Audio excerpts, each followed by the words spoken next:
Hi friends, welcome back to my YouTube channel, here with breaking news for the 49ers, and we're going to start off with Brandon Aiyuk. Jordan Schultz reported it earlier today. Yesterday after the game, Kyle Shanahan announced to the media that they were concerned or worried that it was Brandon Aiyuk's ACL. The team doctors felt it on the field and then after following the game, but they wanted to confirm with MRIs. Well, Kyle Shanahan just had his weekly day after the game call with the media to give all injury updates, and it is worst case scenario for Brandon Aiyuk. Not only did he tear his ACL, he also tore his MCL, and according to Ian Rappaport and Adam Schefter, there's likely to be additional damage that the doctors won't actually see until they're in surgery and Brandon Aiyuk is on the operating table. My prayers go up for Brandon Aiyuk. This is why players fight so hard to get every dollar that they can, because it can happen on any play. Unfortunately with football, there's no way, even though they've made it a lot safer, there's no way to completely take any chance of injury out, and this is just really poor luck. It's no one's fault. Brandon Aiyuk was kind of turned and got his leg caught up. You know, if his leg's not planted in the ground, if the second guy hits him 1 second, not even half a second later, and his leg is up, you know, maybe he has a bruised knee instead of the torn ACL and MCL. Really, really bad luck for Brandon Aiyuk. I hope that he's surrounded by his family. I know he has his fiance, son. He's posted a lot with his sister and his mom. So I also know his mom's a nurse. So I hope all of those family members and loved ones are surrounding him today. My prayers go up to him. Now, not to be insensitive, but to think about it from the 49ers perspective, they did just pay this guy $30 million. Now, he's only had, I think his season high was the Cardinals game. He had 6 targets. In other games, he's had anywhere from 2 to 5 targets, only catching half of those. So he was having a really slow start to the season, mostly, in my opinion, because he held out all off season, which I'm not necessarily blaming him for. I understand why you want to get your money. If I'm the 49ers and I'm going to pay him eventually, like I'm critical of them for not just getting it over with and paying him at the beginning of the season. He would have been in football shape sooner. But defenses were also playing him differently. He said it himself. Last year, he was the 4th option on the team when opposing defensive coordinators were asked, you know, how do you stop the 49ers? They would talk about Christian McCaffrey. They would talk about Deebo Samuel. They would talk about, you know, Brock Purdy, making him throw. Then they would talk about Brandon Aiyuk. This year it was different because Aiyuk had that, you know, breakout good year last year. Defenses were giving him more attention. He was really struggling at getting open, and then when he was getting open, he was struggling with actually catching the ball. He had a lot of drops this year. Critical drop in the game before he got injured, and then, like I said, gets open and has just a horrible play happen to him. Kyle Shanahan, I mean, everyone calls him a genius. He's gonna have to start acting like a genius, because Andy Reid made him look like a below average coach at best. Andy Reid, you want to talk about creativity, getting Carson Wentz on the field, crosser routes to Juju Smith-Schuster, who ended up getting, talking about injuries, he ended up getting injured in the first quarter of last game. But both quarterbacks, Mahomes and Purdy, threw multiple interceptions. Neither quarterback threw touchdowns. The difference was, and both defenses were playing man-to-man coverage, and the 49ers are going to get a lot more man coverage. They were already getting way more with Christian McCaffrey out, but now without Brandon Aiyuk, Deebo Samuel really struggles to get open against man coverage. And then the other rookie guys, Kyle's going to need to be creative. Brock Purdy's going to need to be able to throw the dump off pass to Jordan Mason. Jordan Mason was open too many times, 5 yards from the line of scrimmage, and Brock Purdy was holding on the ball, taking sacks, or underthrowing passes. And Kyle needs to get his guys open. That was, to me, the difference in the game was the coaching. Both teams were struggling with injuries on their offense, on their defense. Both teams' quarterbacks weren't playing well, and Andy Reid was creative.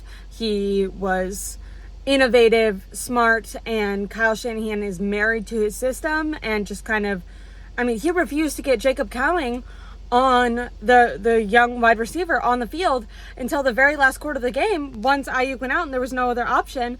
And then Cowing got open because Cowing actually has speed. This team offensively really struggles with speed, and Cowing actually put the burners on and made a really good catch. And it's like, well, why did we have to wait for for Deebo to go down, for Kittle to not, he was out that play, for Brandon Aiyuk to go down, for Ronnie Bell to miss multiple passes again, before you decided to call a pass to this wide receiver who, at least in training camp, Jacob Cowing was showing out. Like, he looked, when you were comparing him to Ricky Pearsall and watching him play with the other veteran players, he looked like he belonged and could actually separate. The scouting report on Ricky, the reason that he wasn't originally targeted to go in the first round was he really struggles to get open against man coverage. Now, obviously, he got shot 51 days ago. That really changes it.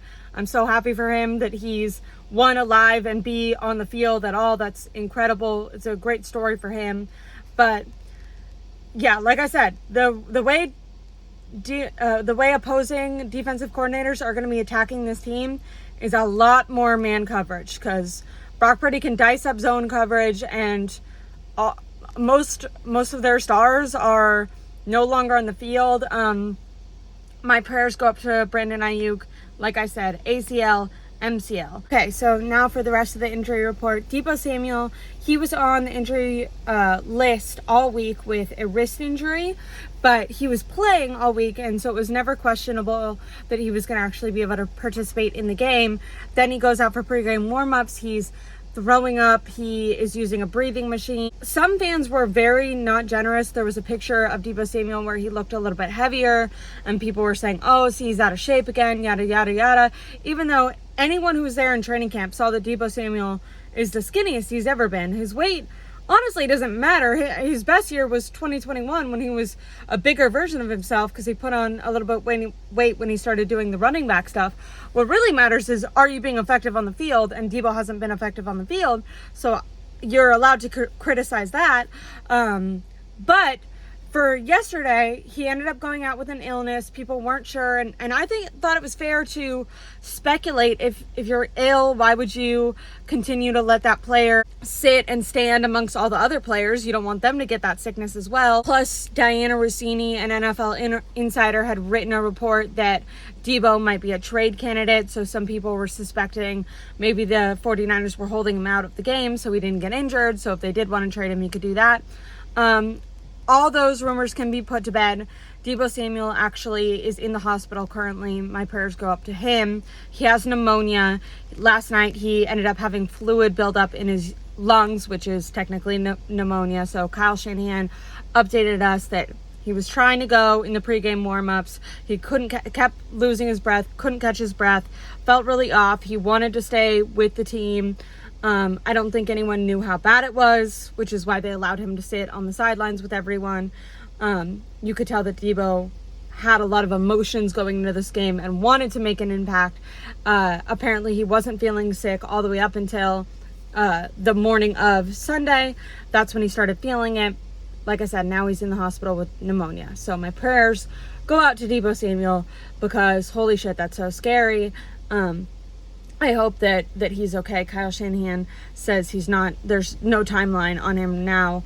If I'm the 49ers, I'm definitely not rushing Deebo back. You don't want to mess around with pneumonia. Even if he's cleared, I might just hold him out, say rest up, get healthy, train, rehab, recover, get all your fluids in, like make sure you're going to be okay because that's 2 weeks, and then it's going to be a long rest of the season.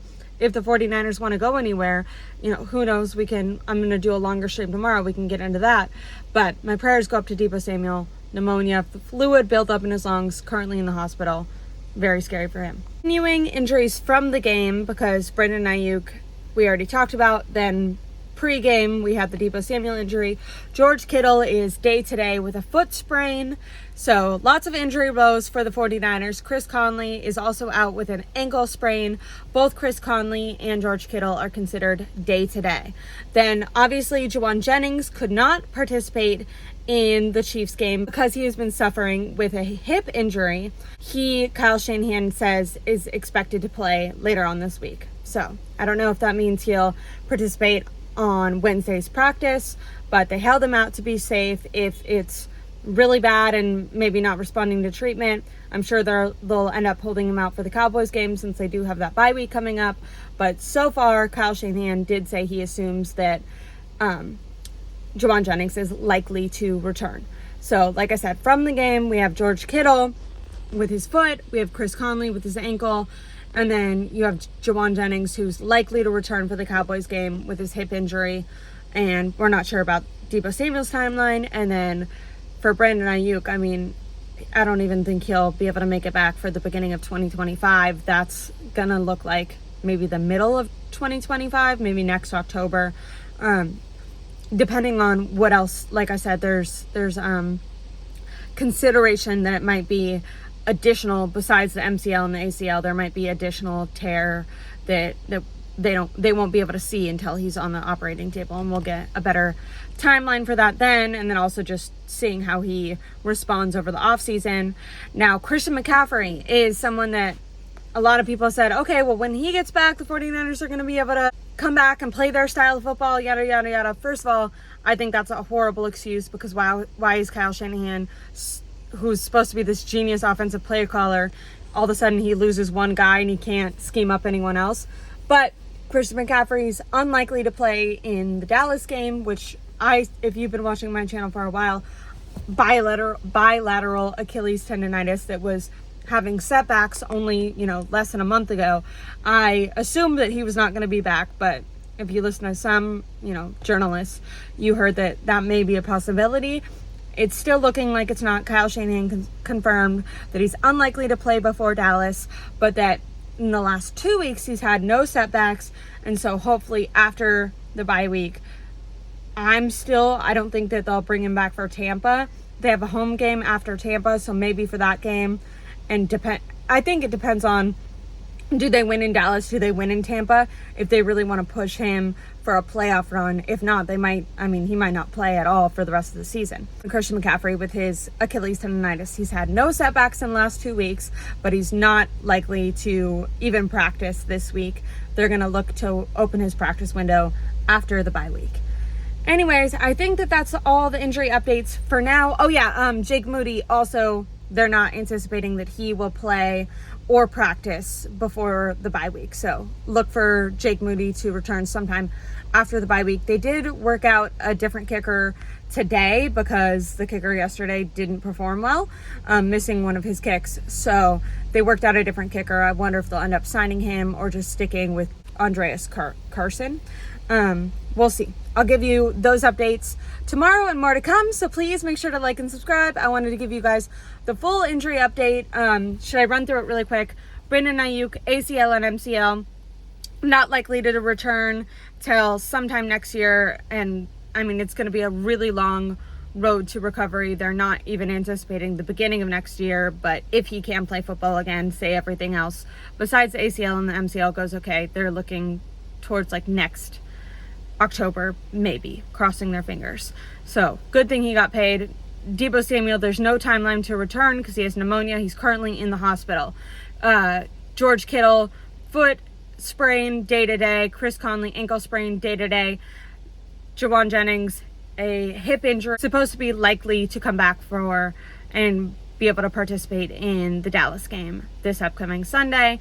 Then Christian McCaffrey and Jake Moody, don't look for either of those to return until after the bye week at some point. Lots of injury woes. Let me know in the comments, do you think the 49ers should be buyers or sellers at the deadline? Do you think that they should wait? If they beat this Dallas Cowboys team, potentially they'll want to trade for a wide receiver, maybe trade for another running back. Or do you think that they should wait till see how they perform against Dallas and Tampa. If they can win both of those games, I think they'll try to make, a playoff run again. I hate to say it, I think the Super Bowl is out of... I don't think that that's where the 49ers sights are on right now. And I know Kyle Shanahan was asked after the game yesterday if he thought that they were going to be looking to trade for a wide receiver. And he said no, which makes me think that this 49ers front office, if they don't have confidence the 49ers can make a far run, maybe they get in the playoffs, but they lose round one. I don't think that they want to put any more resources after all the guys that they've paid this offseason, how this year has gone so far. So anyways, I'm really hoping Brock Purdy plays a lot better. Kyle Shanahan shows a lot more creativity, getting Cowing involved. I'm not judging Ricky yet. He just came back from getting shot. But I think Cowing, he looked really good in training camp. He did well in yesterday's game in limited opportunity. Give him more opportunity. Target George Kittle. George Kittle made catch after catch, and especially in the red zone, gotta have it situations. George Kittle, hopefully they have... Juwan Jennings back from that hip injury. Jennings has been excellent this season. And then tell Brock Purdy it's okay to dump off the pass to Jordan Mason if nothing else is open. Don't just hold the ball and take a sack or hold the ball and throw an interception.